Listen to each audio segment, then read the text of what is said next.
Thank you to Vandergraaf for sponsoring this Road to Prosperity video.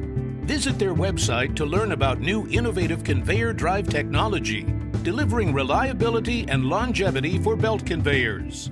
First off, Richard, you mentioned in your third quarter report that, even amidst labor shortages, rising interest rates, inflation, and other pressures, the Dodge Momentum Index was still up over the third quarter as a whole. Project owners and developers were still confident that non-residential construction would continue to weather those storms. Even with all those pressures in play, what do you attribute that confidence to?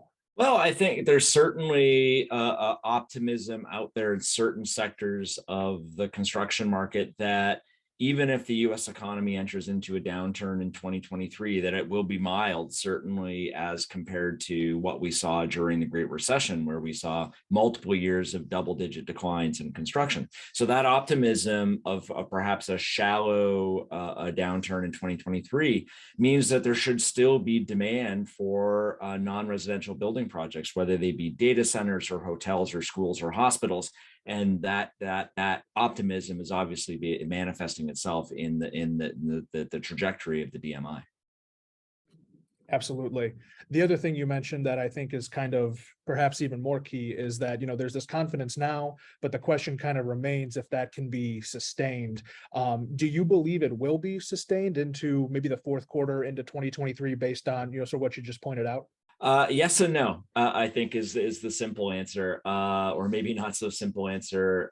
Listen, no matter what you feel about 2023, whether we're going to go into recession or not go into recession, the fact remains is that the economy is going to slow down to almost stall speed. And I think that's probably a best case scenario. So in many sectors in the building markets, it is going to feel like a recession. So we're already there in single family housing. Single family housing feels like we're in a recession.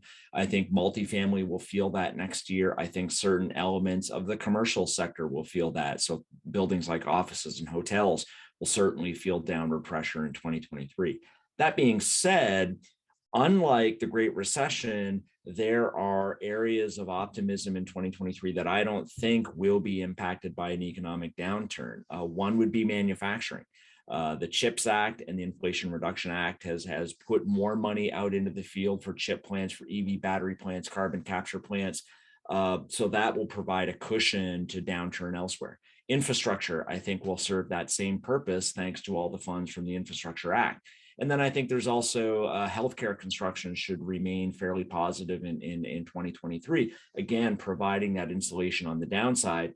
And that's pivotal because, just repeating, we didn't have that insulation back during the Great Recession.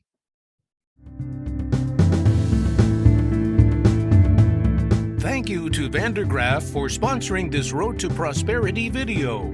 Visit their website to learn about new innovative conveyor drive technology, delivering reliability and longevity for belt conveyors.